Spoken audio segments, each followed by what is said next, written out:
Hey everybody, welcome to the Apocrypha Apocalypse. I am Gary Machuda, and we are continuing our series. We're looking at the reception of the Deuterocanon, what Protestants call Apocrypha within Lutheranism. In last episode, we looked at Martin Luther. In this episode, we're going to move one generation further with Martin Chemnitz and what Kemnitz has to say about the canon, not only of the Old Testament, but also the New Testament. So lots of great stuff in store for us. So fasten your seatbelts, folks, because the Apocrypha apocalypse is beginning right now.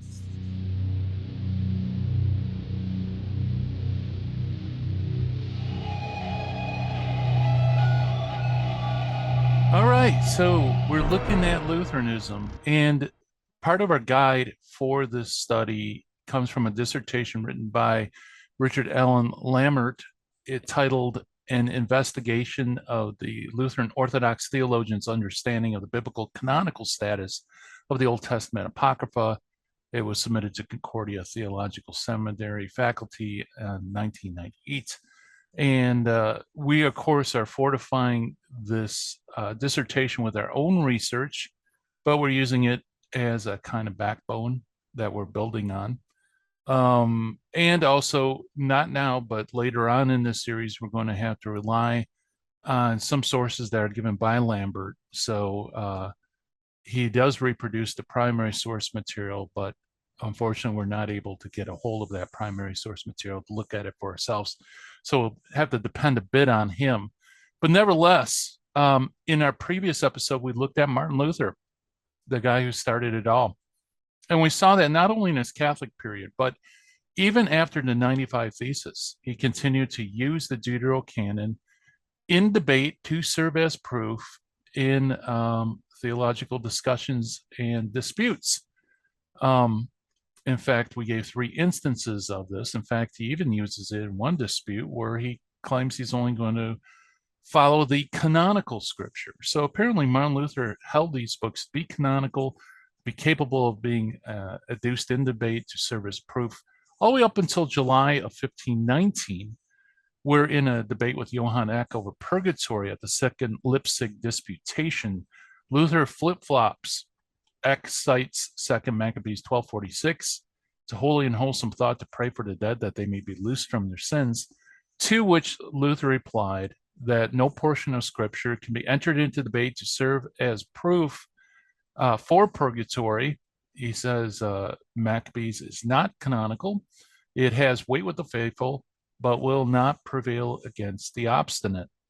And that kind of unveils what would later become a very important criterion for Luther in regards to scripture, namely the contents of scripture itself. If a scripture preaches Christ, as you'll say, it is apostolic according to his definition of apostolic. Now, remember, apostolic doesn't mean any historical connection with the apostles.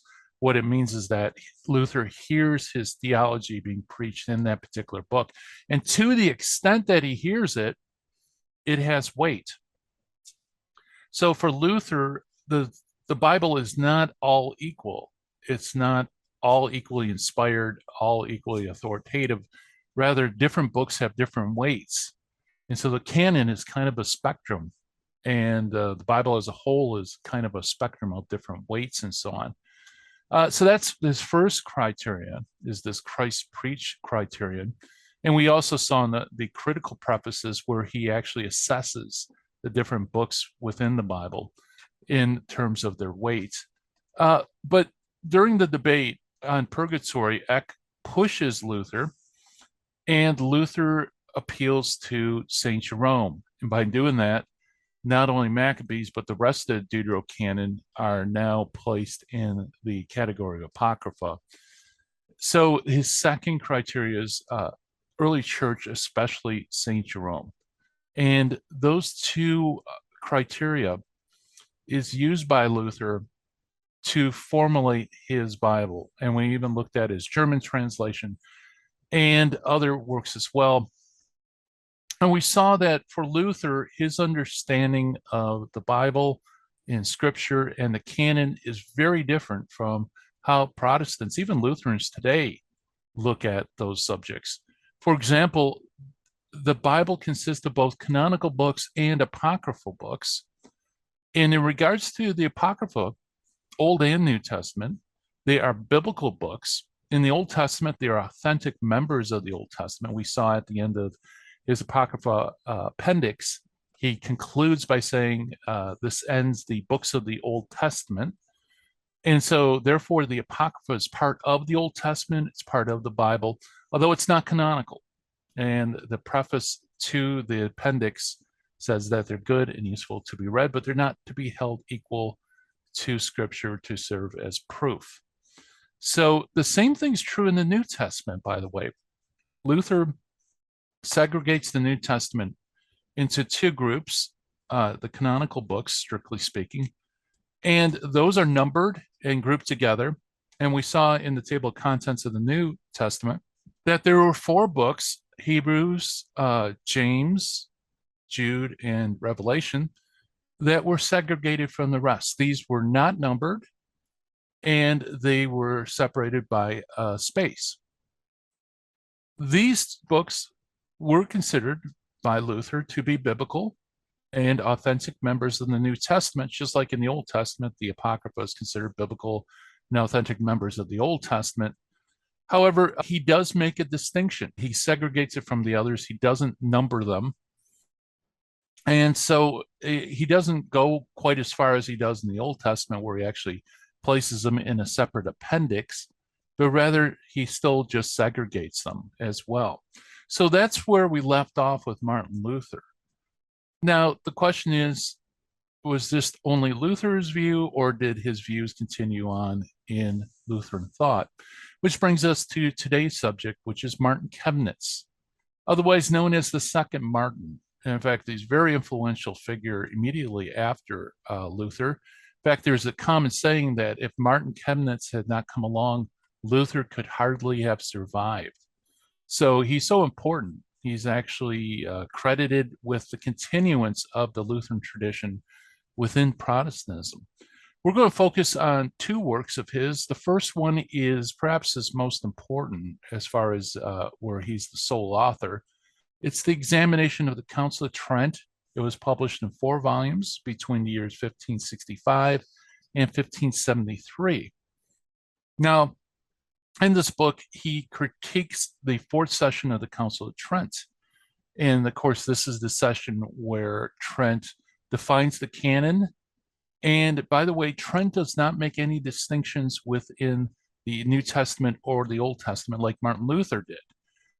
Instead, it simply affirms the canonical books of the New and Old Testament.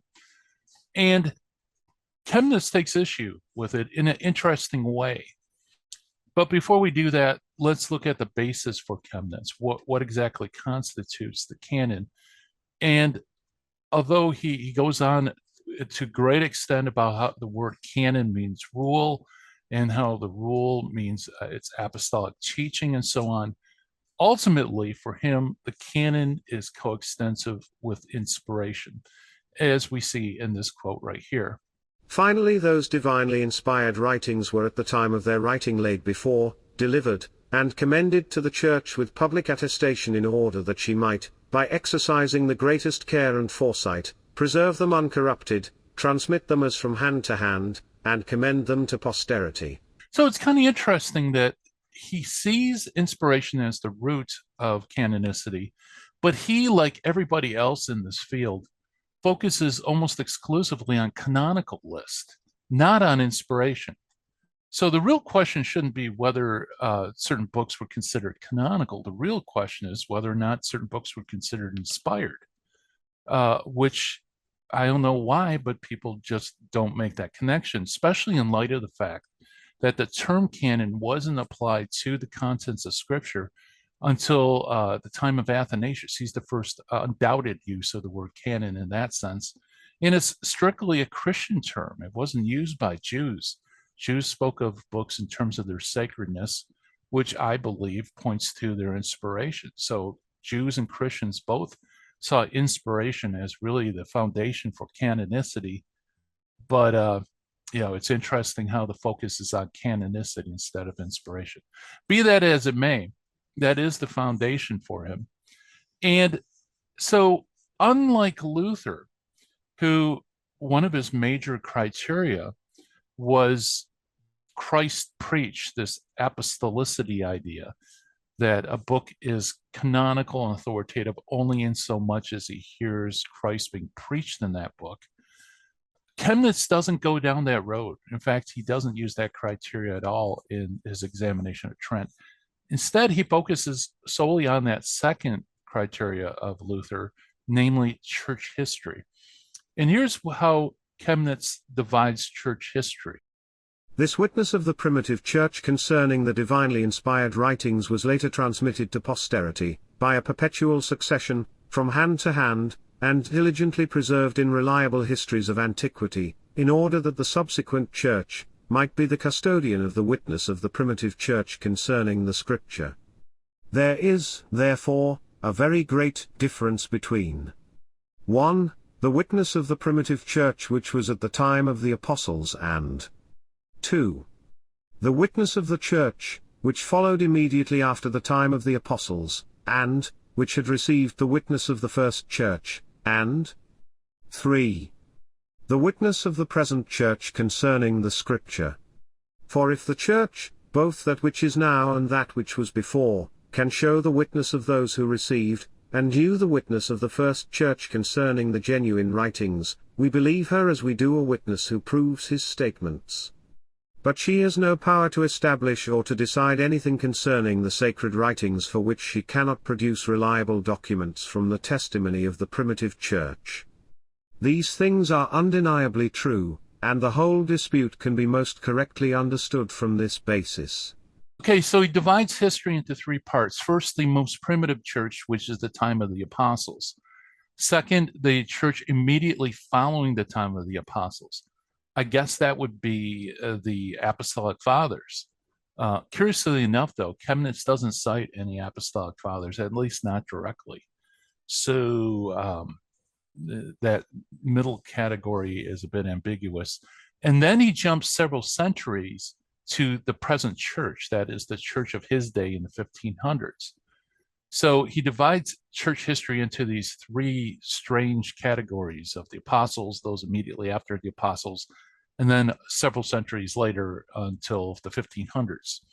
And as you can see here, he makes his case, and this is something he's going to repeat over and over again in the work, is that if doubts existed in the earliest church, then the later church, the current church, cannot overrule those doubts. And this is going to be a club that he's going to use to beat Catholicism with. And strictly speaking, it really doesn't have much to do with the argument on the Deuterocanon per se, but it will have some very important role later on in the development of Lutheran theology on the canon. So we're going to focus on that, although it really is kind of a side argument. Now, for me personally, I do not believe this argument is a good one. Kemnitz does speak a truth, though, in that we have the testimony of the early church, and that testimony really is static. It can't be improved or refined or anything like that. Well, we have what we have, okay? The only way that can change, and Kemnitz doesn't mention this, is if we discover new documents and new information, which, by the way, we have since the time of Kemnitz. And that could change the picture somewhat in regards to how we understand the early church. But even if that's putting that stuff aside, still, Kemnitz misses a very important point, and that is that the later church, and I'm not talking 1500s, I'm talking 4th, 5th, 6th centuries, they do gain a certain perspective that is not available to the church in its earliest ages. Namely, that although it can't bring new information to change the picture per se about the earliest church, it can, through its perspective, be able to determine more accurately what is and what was not part of the original deposit of faith that the apostles left to the church.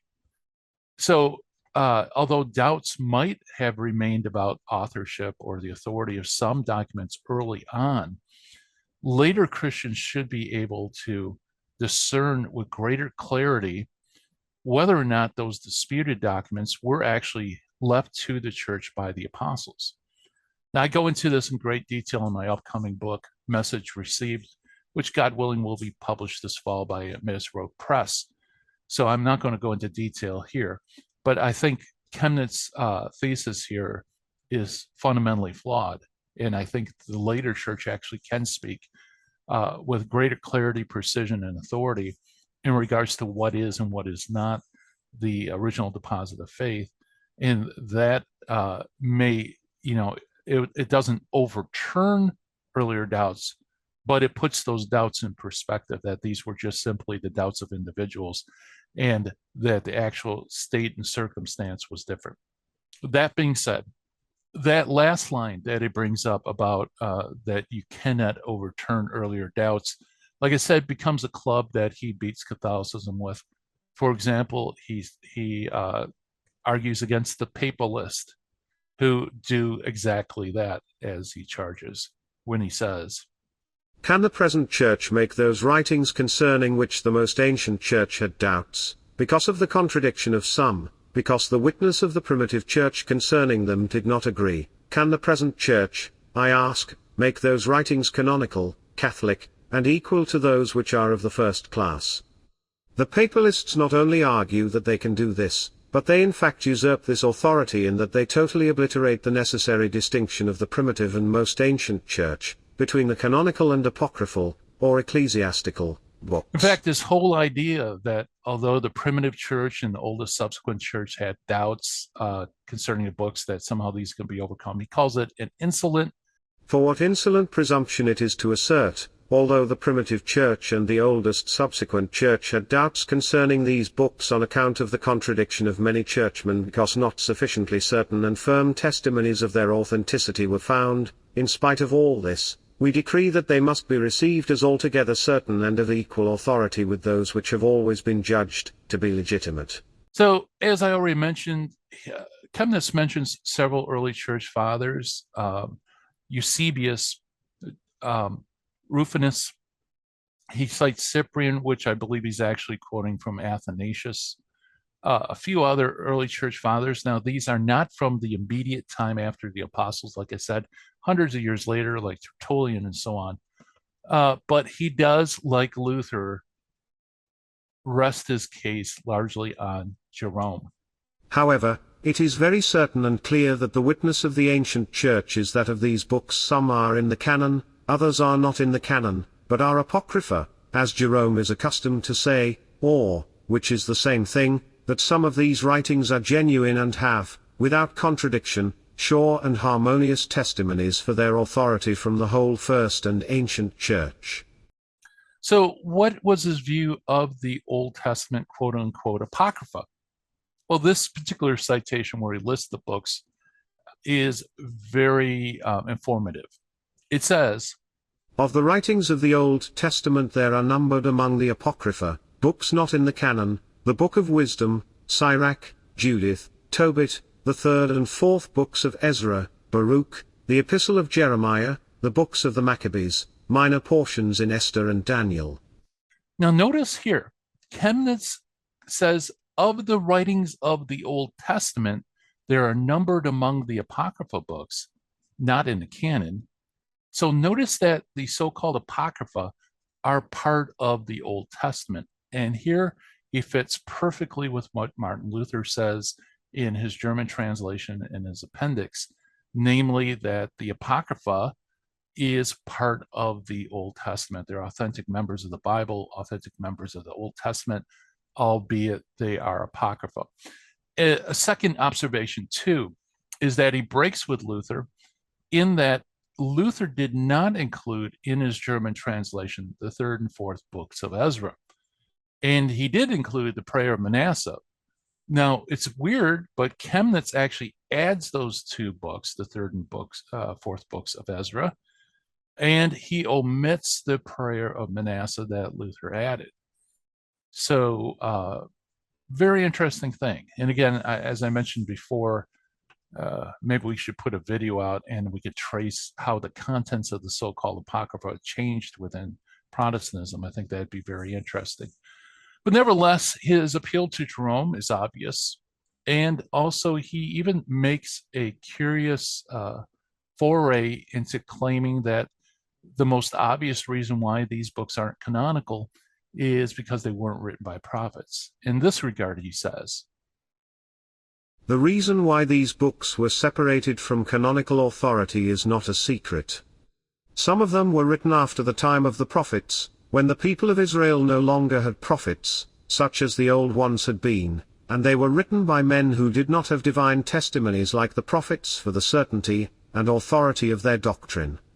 Some of these books, indeed, bear the names of prophets, but they had no reliable witness that they had been written by those to whom they were ascribed. Now here I wish Kemnitz would cite a source. He makes a interesting qualification. I don't know if you caught it, but he says when the people of Israel no longer had prophets, such as the ones had been, and they were written by men who have the divine testimonies. So it's curious, he doesn't say that prophets ceased in Israel. He says that only a certain kind of prophets ceased, the inspired kind, the ones that have divine testimonies. Those ceased, but it seems as if prophets continued. I wish I knew the source on which he's relying on for that information. Mainly because since he doesn't cite a source, it could be that he's simply just begging the question. He assumes that the proto-canonical books are the only truly canonical books. And since the Deuterocanon is written after the Malachi, which is the last of the proto-canonical prophets, he reasoned that, well, there are other prophets, but they weren't that kind of inspired kind of prophet.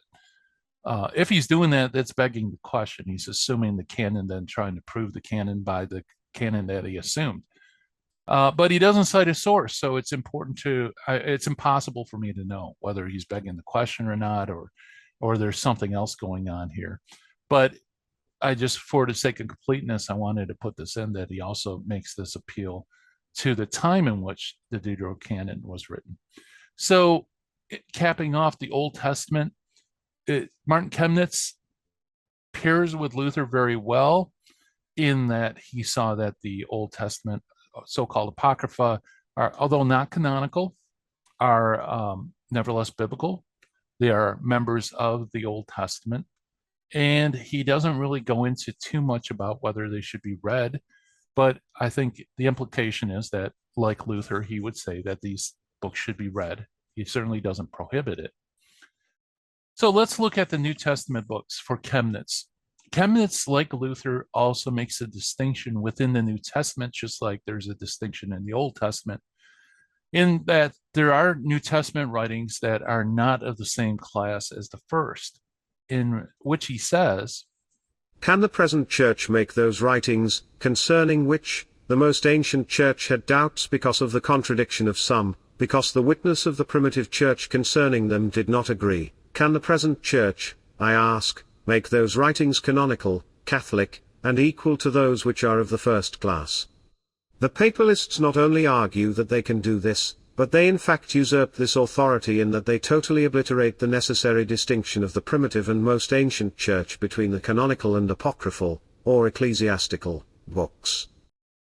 So there are not reliable, firm, and harmonious testimonies as to their certainty and authority in the first and ancient church. So the earliest Christians had doubts as to their authority, according to Kemnitz.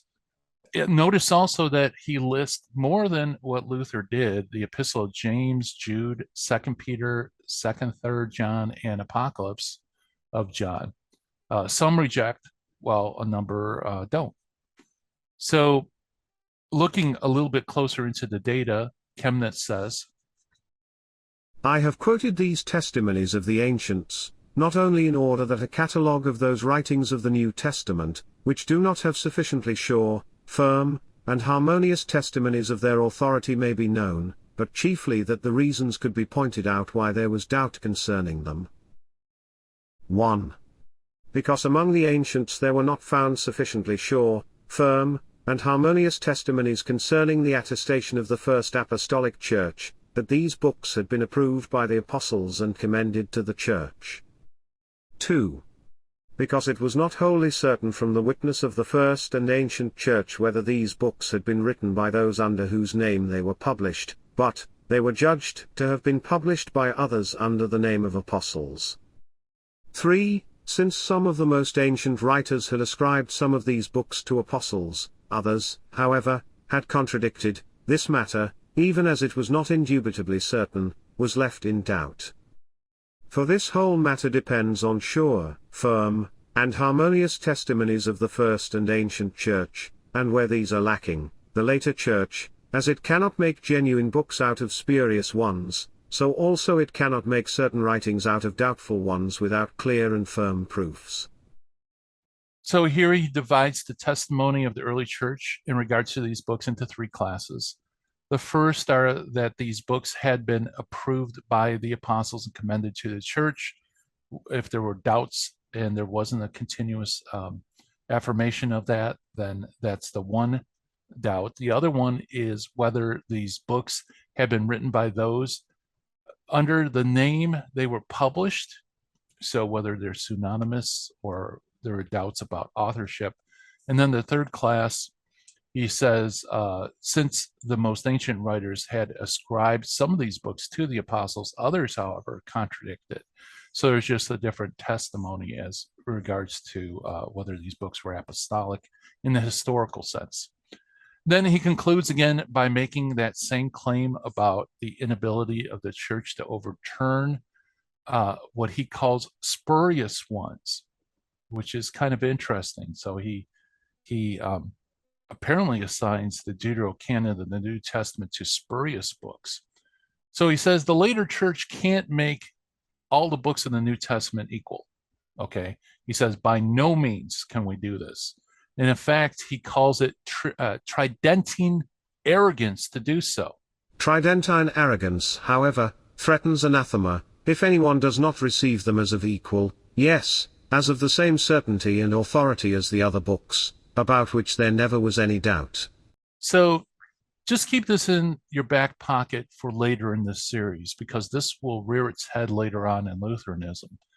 According to Kemnitz, it's arrogance, it's illegitimate, it's some sort of popery that you could overrule the doubts of the earliest Christians and make all the books of the New Testament of equal authority.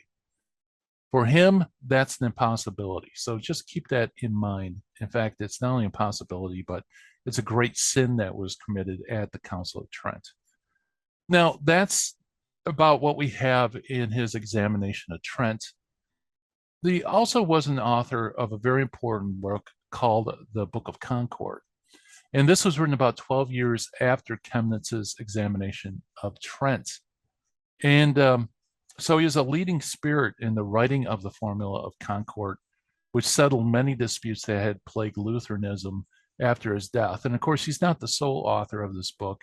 There are other contributors as well, including Philip Melanchthon, which Martin Chemnitz sat under as a student.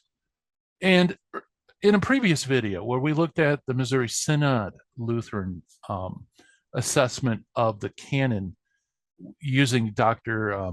Arthur Peepcorn's assessment, we saw that the Book of Concord uses the Deuterocanon in a favorable way.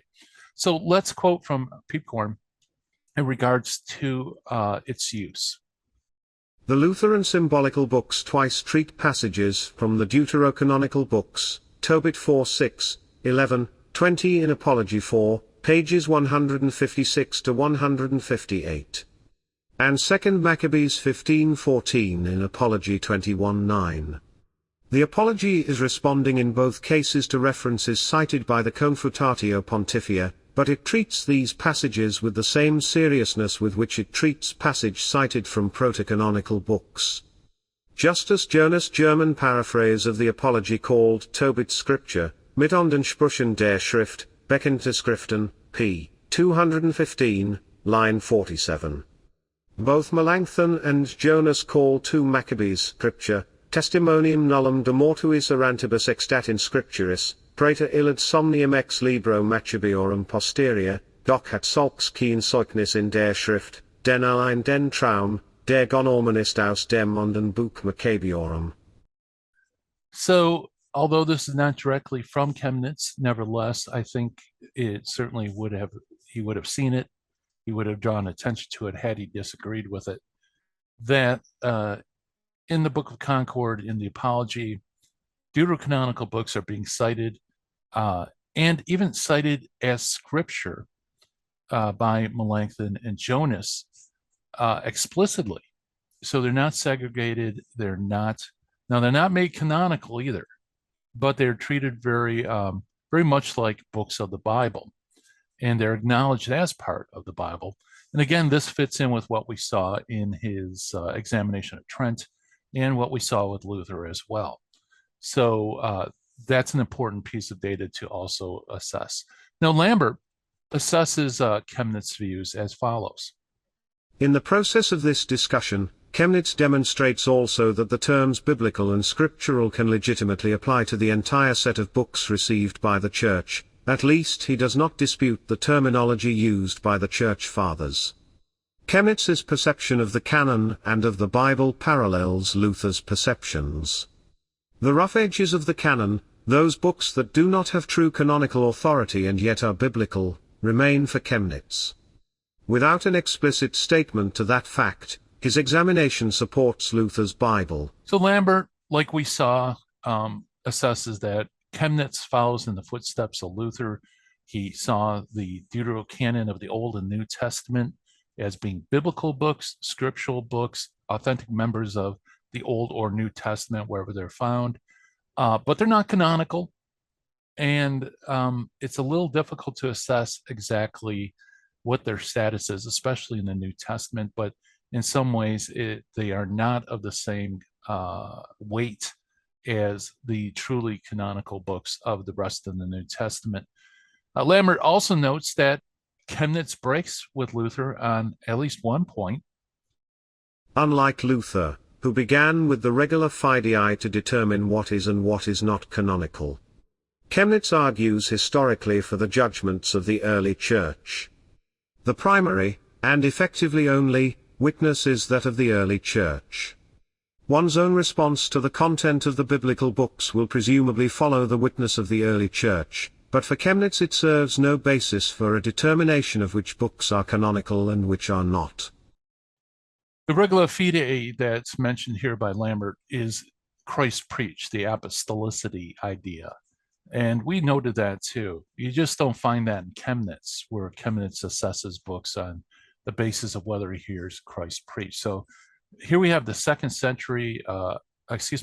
generation after Luther, dropping like a hot potato Luther's criterion of Christ preached. And instead, he goes almost exclusively with Luther's second criterion, namely the early church, and with the Old Testament, particularly Jerome. Again, here we are, second generation within Lutheranism, and we have essentially the same idea Luther has, and it's very different from, I think, how most Protestants today see the Bible, and I think even most Lutherans see the Bible.